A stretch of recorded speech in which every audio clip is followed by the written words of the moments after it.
Elle a dit que les Iraniennes aimeraient bien avoir leur propre loi 21. Qu'en est-il du féminisme blanc qui n'a pas regardé ce qui se passe des femmes musulmanes et des enfants en Palestine? Ou, on pourrait dire ça ailleurs, mais en fait, moi, je le fais aussi par rapport à ce qui est arrivé, le mouvement en Iran, parce que, bon, il y avait, en même temps que il y a eu... Tu parles spécifiquement de Mahsa Amini? Mahsa Amini, il y avait eu ça en même temps que moi, j'étais en train de faire ma recherche et je m'étais exprimée dans 2 conférences. Et donc, il y a eu Toula Drimonis, la journaliste du Colt Montreal. Elle m'a demandé qu'est-ce que tu penses de ça. Puis là, il y avait la cour d'appel en même temps, la cour d'appel de la loi 21, en même temps qu'il y avait le mouvement en Iran, le mouvement féministe en Iran. Et il y avait Martine Biron, qui est elle est, je crois, la ministre de la Condition féminine et tout ça, de la CAQ.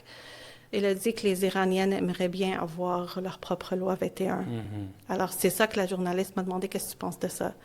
Et j'ai dit, que je ne me rappelle plus exactement, mais j'ai dit qu'il y a une récupération politique, puis que, dans le fond, je questionnais ce type de féminisme-là, on veut apparemment sauver les femmes là-bas, mais on ne regarde pas cette loi 21, qu'est-ce qu'elle fait. Donc, je dis que c'est de la géopolitique, ça, tu sais.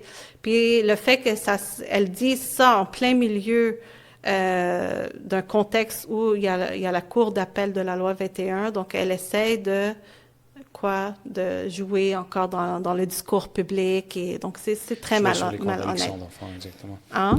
Jouer sur les contradictions, dans le fond. Oui, c'est ça, c'est ça. Donc ça, c'est quelque chose que je questionne beaucoup aussi, le féminisme.